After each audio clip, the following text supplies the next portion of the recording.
Assalamualaikum warahmatullahi wabarakatuh. Shalom, Om Swastiastu, Namo Buddhaya, Salam Kebajikan. Kami dari tim Nawasena yang beranggotakan saya, Talita Berta Istapa, dan teman-teman saya, Sekar Putri Adiana dan Salma Sari Hayuna Nurdinia. Pada kesempatan kali ini, kami akan menyampaikan diskusi mengenai strategi mengatasi permasalahan di bidang human resources, distribution, dan product innovation pada PT Nippon Indosari Korpindo Terbuka. Latar belakang permasalahan yang mengawali diskusi ini adalah perusahaan sari roti di bawah PT Nippon Indosari Korpindo Terbuka memiliki masalah yang timbul pada penjualan, yaitu sering terjadi turnover pada hawker. Hal ini dilatar belakangi oleh pendapatan hawker yang tidak menentu karena bergantung jumlah produk yang dapat dijualkan dalam satu hari itu yang kemudian akan diakumulasikan setiap bulannya.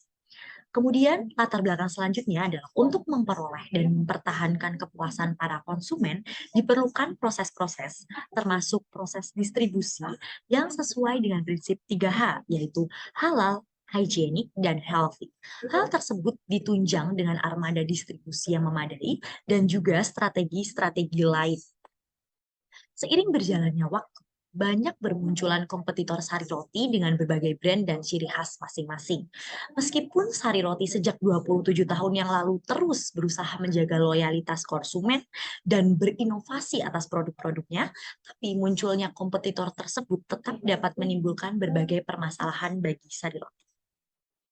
Rumusan masalah yang didapatkan dari latar belakang sebelumnya adalah yang pertama, bagaimana strategi yang harus diterapkan di dalam perusahaan sari roti untuk meningkatkan kinerja dari mitra internalnya atau hawker yang sudah di-hire sebelumnya, terkhusus pada hawker yang baru. Kemudian permasalahan kedua adalah bagaimana analisis strategi yang sebaiknya digunakan sari roti dalam distribusi produk yang efektif dan efisien untuk memperkecil kemungkinan terjadinya kerusakan produk. Yang ketiga, bagaimana perusahaan sari roti tetap menjadi bisnis nomor satu yang berkelanjutan di tengah lanskap persaingan perusahaan roti lainnya dengan menjabarkan inovasi produk yang harus dikembangkan sesuai target pasar dan dapat menjaga loyalitas konsumen. Yang pertama, kita membahas rumusan masalah yang pertama, yaitu strategi untuk meningkatkan kinerja dari mitra internal atau hawker pada perusahaan sari roti. Strategi yang dapat dilakukan adalah memberlakukan double job kepada hawker dan memperkerjakan mereka sebagai pekerja tetap dengan bonus penjualan setiap bulannya. Jadi hawker yang dipekerjakan pada sari roti ini, mereka itu masih menggunakan metode tradisional, yaitu berkeliling dengan sepeda motor. Nah, pengembangan yang pertama ini dengan sistem penjualan melalui layanan sosial media. Yang pertama, perusahaan harus membuat tautan atau sebaiknya membuat tautan yang berisi pilihan aplikasi dalam bentuk QR code atau shortened link. Ini nanti akan disebarkan melalui sosial media dari sari roti dan dipilah-pilah berdasarkan provinsinya, sehingga orang akan lebih mudah jika akan membeli sari roti sesuai dengan provinsinya masing-masing. Kemudian setelah pembeli masuk ke tautan yang diberikan, pembeli akan memilih kota atau kabupaten, lalu memilih kecamatan, dan memilih aplikasi untuk menghubungi admin. Aplikasi ini dapat berupa Line, WhatsApp, dan SMS. Kemudian setelah masuk di sosial media yang dipilih, pembeli dapat memesan produk dan diantar oleh hawker terdekat. Double job di sini berarti hawker dapat menghandle pengantaran online dan tetap menjajakan produk dengan berkeliling. Jika tidak ada yang membeli produk secara online, maka hawker dapat tetap berkeliling sehingga tetap mendapatkan pendapatan. Oke, kemudian berlanjut ke topik selanjutnya, yaitu membahas mengenai strategi distribusi produk untuk memperkecil kerusakan pada produk. Mari kita bahas mengenai distribusi produk tersebut. Distribusi produk adalah suatu kegiatan yang bertujuan untuk mengantarkan produk dari produsen ke konsumen. Tentunya seluruh perusahaan mengharapkan produknya sampai ke tangan konsumen dalam kondisi yang baik.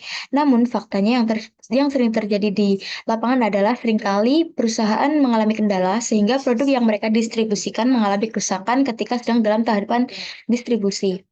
Lalu untuk mengatasi kendala-kendala tersebut diperlukan adanya strategi yang dapat digunakan untuk mencapai tahapan distribusi yang efektif serta efisien, serta dapat meminimalisir terjadinya kerusakan produk.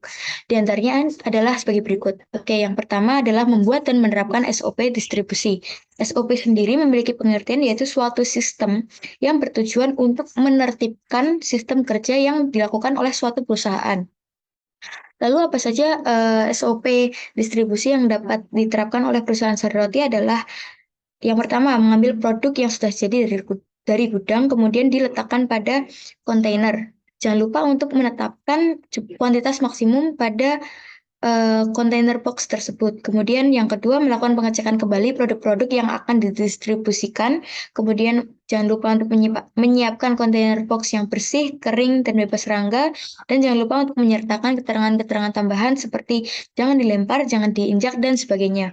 Kemudian produk yang sudah sesuai dengan standar dimasukkan ke dalam kontainer box. Dan kontainer box tersebut tidak dimaksudkan ke armada yang memadai. Oke, kemudian ke strategi yang kedua yaitu menyiapkan armada yang memadai dan selalu melakukan pengecekan secara berkala. Yang dimaksud dengan armada yang memadai di sini adalah armada yang memiliki performa baik, tidak berkendala, kemudian memiliki ruang penyimpanan bersuhu ruang untuk menyimpan produk sehingga tidak terjadi kerusakan.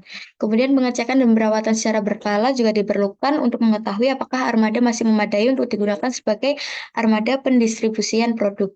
Kemudian untuk strategi yang terakhir adalah selalu melakukan evaluasi strategi distribusi agar pihak perusahaan ataupun pihak yang terkait mengetahui apakah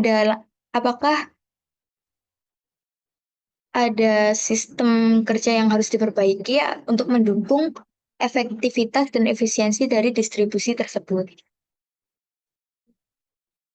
Kita berlanjut ke case yang ketiga, yaitu strategi untuk mempertahankan dan merebut konsumen. Di masa ini, banyak muncul produk-produk kompetitor dengan berbagai ciri khas dan keunggulannya masing-masing. Sebagai perusahaan roti nomor satu di Indonesia, perusahaan Sari Roti dapat menerapkan beberapa strategi untuk mempertahankan posisi tersebut, antara lain dengan menciptakan produk inovasi dan menerapkan strategi pemasaran yang tepat. Perusahaan Sari Roti dapat memperhatikan kedua strategi tersebut dengan presentasi keduanya 50%. Hal ini dikarenakan sebagai perusahaan nomor satu di Indonesia, Sari Roti harus memperhatikan sisi produksi dan pemasaran sebagai faktor vital dalam mempertahankan posisi tersebut.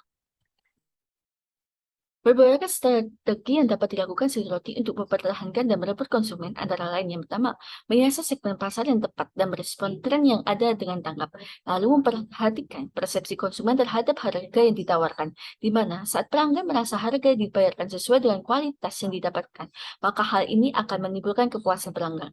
Yang ketiga yaitu menjaga kualitas produk dapat menjadi salah satu cara dalam meningkatkan kepuasan pelanggan.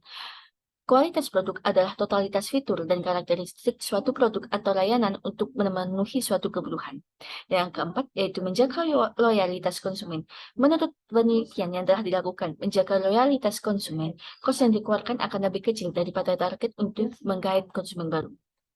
Oleh karena itu, perusahaan Sari Roti dapat menerapkan beberapa strategi lainnya dalam menjaga loyalitas konsumen, antara lain dengan memberikan excellent service dan memberikan reward serta diskon kepada konsumen.